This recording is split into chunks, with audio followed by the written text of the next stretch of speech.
राजा के राज दरबार में एक दिन एक आदमी आया और बोला, महाराज मैं पारखी हूं, मुझे नौकरी पर रख लीजिए। राजा मुस्कुराए और बोले, नौकरी तो दे दूंगा, लेकिन तनख्वाह 1 रुपया भी नहीं मिलेगी। सिर्फ 1 पाव गुड़ और घुंघरे मिलेंगे। पारखी बोला, मंजूर है महाराज। कुछ दिनों बाद राजा एक घोड़ा खरीद कर लाए और पारखी से बोले, बताओ इस घोड़े के बारे में तुम्हारी राय क्या है। पारखी ने ध्यान से देखा और बोला, महाराज ये घोड़ा नहीं है, ये तो गाय है। राजा चौंक गए। घोड़ा बेचने वाले को बुलाया गया। उसने कहा, घोड़ा तो है महाराज, लेकिन बचपन में इसकी मां मर गई थी। इसे गाय का दूध पिलाया गया, इसलिए इसकी आदतें गाय जैसी हो गईं। राजा ने हैरानी से पूछा, तुम्हें यह कैसे पता चला।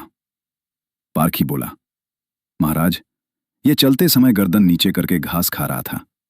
घोड़ा हमेशा गर्दन ऊपर उठाकर खाता है। आदतें सब कुछ बता देती हैं।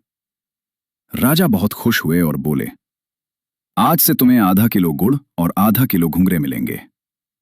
कुछ दिन बाद राजा ने पूछा, मेरी रानी के बारे में क्या कहते हो। पारखी बोला, महाराज आपकी रानी खानदानी नहीं है। राजा को गुस्सा आया। उन्होंने ससुराल जाकर पूछा। वहां दादी ने सच बता दिया। इसकी मां बचपन में गुजर गई थी। इसे पाला मैंने, लेकिन दूध दाई मां का पिया है। राजा ने पारखी से पूछा, तुम्हें यह कैसे पता चला। पारखी बोला, महाराज खानदानी रानी में शालीनता होती है, लेकिन ये नौकरों पर चिल्लाती है, गालियां देती है। स्वभाव सब कुछ बता देता है। फिर राजा बोले, अब मेरे बारे में बताओ। पारखी बोला, महाराज अगर जान की माफी हो तो। राजा बोले, माफी है, सच बोलो। पारखी बोला, आप राजवंश के नहीं हैं, आप भरभूजे लगते हैं, गुड़ और भंगूरे सेकने वाले। राजा घबरा गए। मां के पास गए और बोले, मां सच बताओ वरना मैं मर जाऊंगा। मां रो पड़ी और बोली, बेटा बात सच है।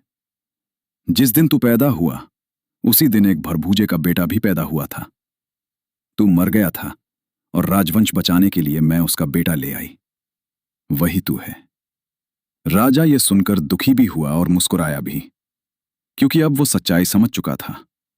इंसान की पहचान उसके चेहरे, कपड़ों या खानदान से नहीं, उसके चरित्र और आदतों से होती है।